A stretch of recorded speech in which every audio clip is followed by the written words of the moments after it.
Hey, Marcus House with you here. As always, there is a lot going on around Starbase, with SpaceX creating the world's largest rocket. Given that this beast is unprecedented and that the forces at liftoff have never been seen before, the infrastructure required to support this is quite the undertaking. Starbase in Boca Chica is SpaceX's new epicenter for rocket development, and I am of course referring to Starship, SpaceX's solution to getting mass to orbit as cost effectively as possible. And this is all while incorporating rapid reusability into the design. The capability for rapid reuse plus the development and manufacturing processes are all crucial to this venture's success, hence why Starbase itself is so critical. Let's break that down and also see what has been going on at Starbase over the last couple of weeks. Okay, Neal, we can see you coming down the ladder now. For the past decade, SpaceX has been the rocket company to be most excited about. Elon Musk's personal ambition to help humanity become a multi-planet species has taken the space community by storm, and so far he and the SpaceX team are delivering everything as promised. They have already demonstrated to the world their insane ability to land and reuse orbital class boosters to be rapidly then reused again. They haven't stopped there though. SpaceX has the recipe needed to take this to the next level, not only aiming to reuse the booster here, but the entire vehicle, the massive Starship second stage included. This will change everything, allowing the cost of delivering mass to orbit to fall by orders of magnitude further. Rapid reusability isn't just going to be thanks to the design of Starship alone though. On the contrary, Starship requires a huge amount of ground support to enable this ability. So introducing Starbase, located in Boca Chica, Texas. This remote village hosts SpaceX's gigantic production and launch facility. This is where the Starships are not only produced and assembled, but also tested as well. SpaceX is getting this complex ready for the first orbital test flight of Starship every day around the clock. So now is the perfect time to get up to speed with the layout and see what the final preparations for Ship 20's launch might be. Remember, very little of this intel is coming directly from SpaceX, but rather from the space community at large. RGV, aerial photography's steady supply of images taken from above over the past year, have proved to be invaluable, not just in spotting fresh components as they are delivered on site, but also in understanding the complex as a whole. Massive thank you to Mauricio, whose images have made the process of keeping track of Starbase development like this possible. We also have NASA Spaceflight and Lab Padre to thank for a ton of footage from the ground too. They are loyally covering every milestone event, ensuring that nothing is missed. And on top of all that, we have some highly detailed close-up shots of components and the site in general from die-hard fans like Starship Gazer and Mary, aka Boca Chica Gal. Furthermore, the details picked up out of these images have enabled various artists from all around the world to work on providing glimpses of the Starship experience well ahead of time. With some of the best 3D renders the internet has to offer, this alone demonstrates Starship's ability to inspire all of us even before becoming a reality. So yes, it's super important to note that without everyone collaborating and covering this story from every angle, we just wouldn't have the capability to research it like we do either. The effort by the space community really is phenomenal, so if you can, please support what they all do. Although I super appreciate you subscribing and sharing this content here, almost up to 400,000 subscribers by the way. Support to those on the ground and in the air around Boca Chica is incredibly important, so thank you for helping them out. So before we take a look around the facilities needed to build Starship, let's get a quick lowdown of the Starship Super Heavy stack itself. With a width of 9 meters and a height of near 120 meters tall, it is slightly slimmer but notably taller than the Saturn V was. This is not a small rocket. In fact, it's the most massive and most powerful rocket to date, and unlike the Saturn V, it's going to be fully reusable. Now we say fully reusable because it's not like SpaceX's Falcon 9, which discards the second stage of the rocket. No, this is going to be fully and rapidly reusable, and this is where Starbase itself is key. The orbital launch tower and mount form stage 0. To save on as much dry mass as possible, SpaceX have opted for an inverse landing system, meaning that instead of installing legs on the vehicle for landing, arms have been installed on the launch tower intended for catching. Not only does this approach save on Starship's dry mass, but these same arms are also crucial for the rapid reuse aspect. This includes rapidly stacking and restacking Starship and Super Heavy right there and then. This system currently looks like a rather risky choice. However, if successful, SpaceX will have ticked every box on the list. Even though the orbital launch platform is not yet complete, this hasn't stopped SpaceX from performing every test possible in preparation for Starship's orbital test flight. We are talking about everything from pressure testing and static fires to fitting rehearsals and high bay mishaps. SpaceX has allowed us, the public, to peer into these activities at Boca Chica, Texas, and as spectators we are all gaining an unprecedented amount of insight into the course of this rocket's development. Imagine if we had been able to document the development of other rockets in this way. Maybe the space community would be even larger and the general public would be more informed of its importance. The magic all started here in Boca Chica just a few years ago. Keep in mind that other than this small strip of houses at the village, very few buildings existed in this area up until SpaceX initiated Starship production around 2018. By August of 2019, it was ready to accommodate the flight of Starhopper. This little test vehicle was the first fully functioning Starship prototype, and its 150-metre test flight, or test hop I should say, would perfectly demonstrate that fine-tuned rocket-propelled flight and landing could be achieved at this 9-metre wide scale using the groundbreaking Raptor engine. But this was literally just the beginning. 2 years and 6 flight tests later, we are now standing on the precipice of Starship going orbital for the first time. Just think that even up to a year ago, construction of the high bay was barely complete and work on the orbital launch tower had only just started.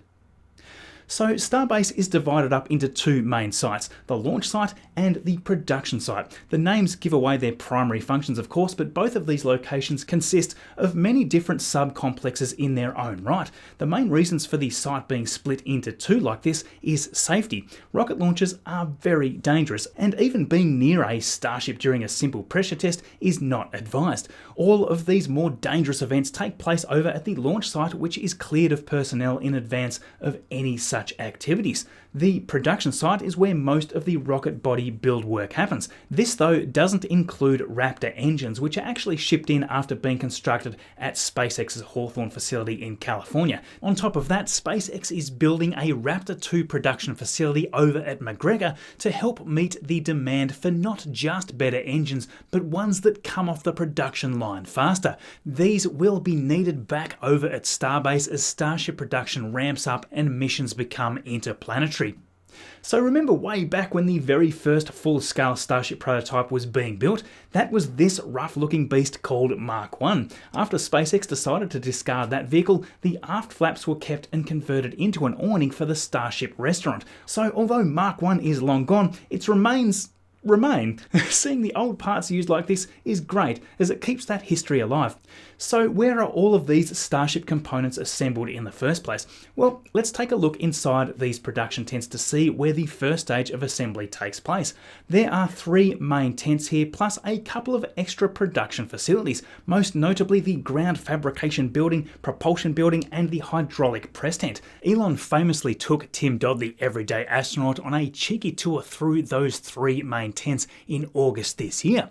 SpaceX brings in raw rolls of steel and pumps out Starship and booster parts like barrel sections and nose cones when they need them. Many parts are added to each subsection as practical at this stage, and this even includes a large majority of the Starbrick heat shield tiles.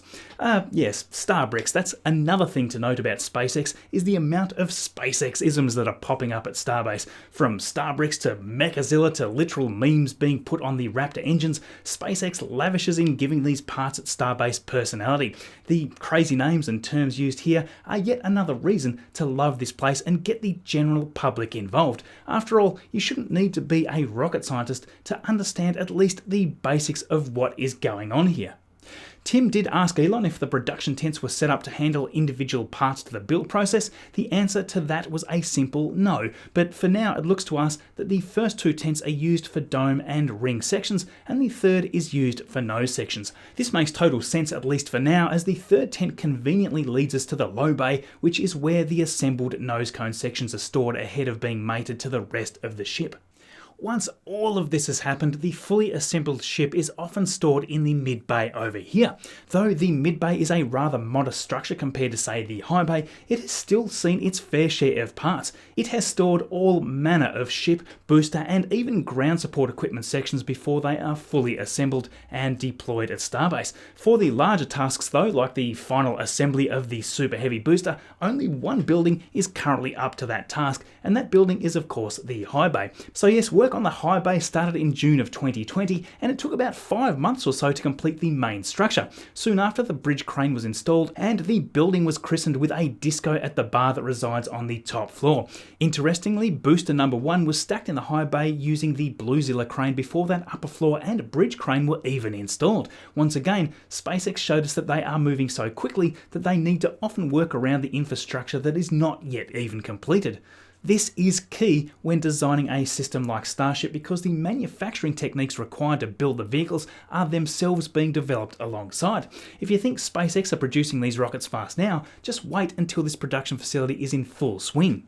Over the past month or so, SpaceX has been working on building a second, longer, deeper, and slightly taller high bay, or wide bay as it is now being referred to currently. The high bay may be a huge structure, but even stacking one booster in there must be quite a juggling act. The new wide bay will be an essential part of the facility. Once rocket production ramps up further, SpaceX will need this extra room to ensure a more fluid and higher capacity production line. Maybe we'll even get to see a Starship being stacked in the high bay while boosters are being stacked in the wide bay in tandem. That I would love to see. So up to this point, you'd think that that's all we need at the production facility, right? But there's even more to cover here. There is the Sanchez gas site. Now, eventually, SpaceX will be using the Sabatier process to refuel a Starship on Mars. That is the long-term goal, of course, but for now, we believe that they are going to be using the gas site to produce some of the commodities needed to fill Starship. Currently, there is a shortage of liquid oxygen, so the site here may well become a production hub to essentially cut out the middleman so that SpaceX can produce some of this themselves at low cost. In the future, the production of methane and oxygen will have to go up to physically fuel the hundreds of Starships that Elon proposes that there will be at any given time. The question I have is, will SpaceX eventually start creating both the liquid methane and liquid oxygen here as well? So close by here, we of course have what we call the Starship rocket garden. Starship SN-15, the first to fly and land intact, sits here along with Starship 16, a vehicle that didn't fly at all.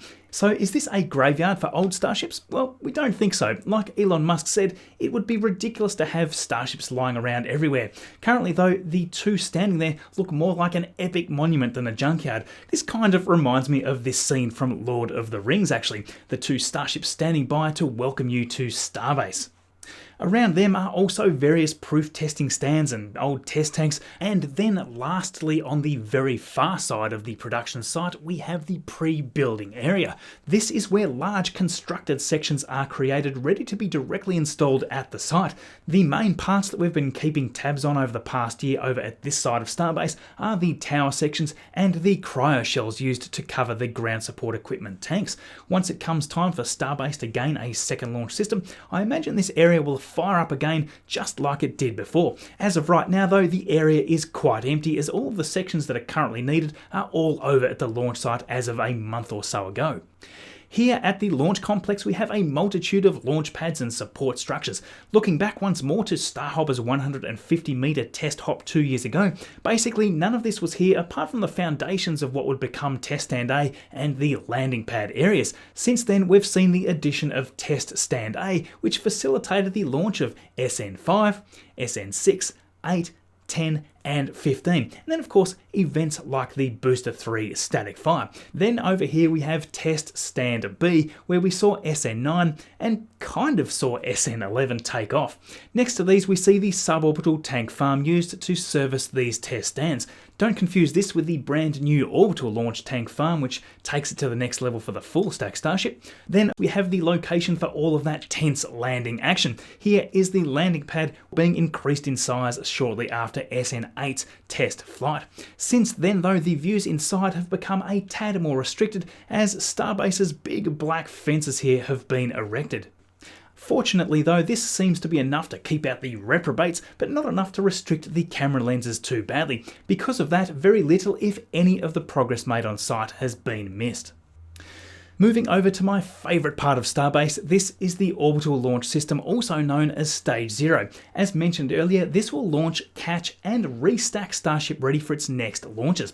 All of the immediate support equipment associated with it are considered to be part of Stage 0 too. There is the Orbital launch mount, the Orbital launch tower, aka Mechazilla, and the ground support equipment, which includes that huge tank farm. The Orbital launch mount right here keeps the Super Heavy booster stable during events like high winds while it awaits for flight. This is a quick disconnect system for the booster that feeds both power and propellant to the massive first stage. And then there is the quick disconnect arm above that provides the exact same function for the Starship second stage. So yes, the entire tower is essentially one gigantic robot. It towers over the surrounding area close to 150 meters tall, and it needs to be this size to handle the entire Starship Super Heavy stack.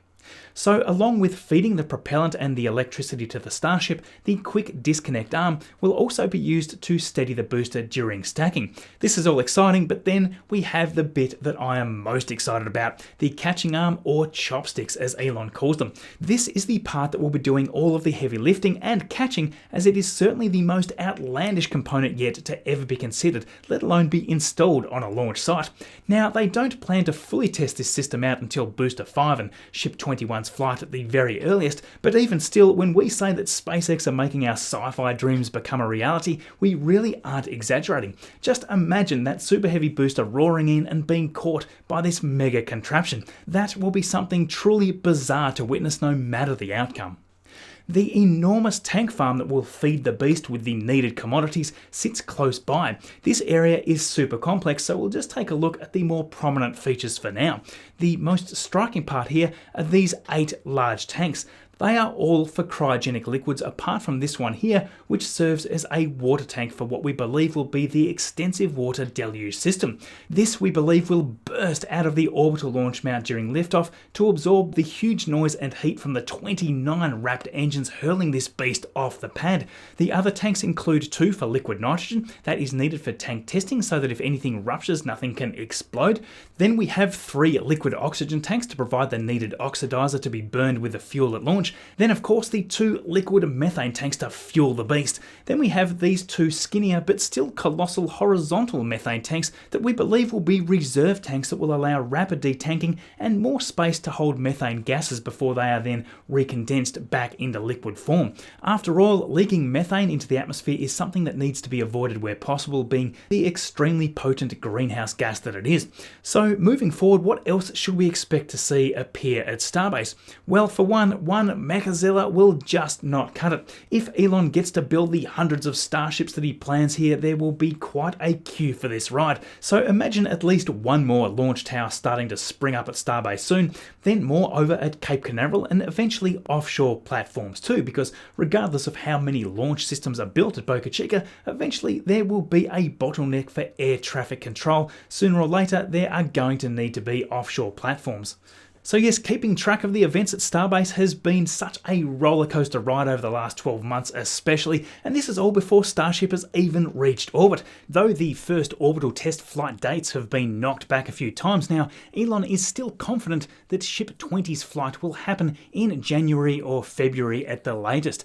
Regardless of whether this timescale is in Elon time or not, I can only just imagine what SpaceX has in store for us over the course of the next few years. This truly is the most exciting time since the space race, and I think that you will all agree that the sooner this monster gets to orbit and Starship production ramps up, the better. Now this is the perfect time to see if you have any questions on areas of Starbase that you would like to know more about.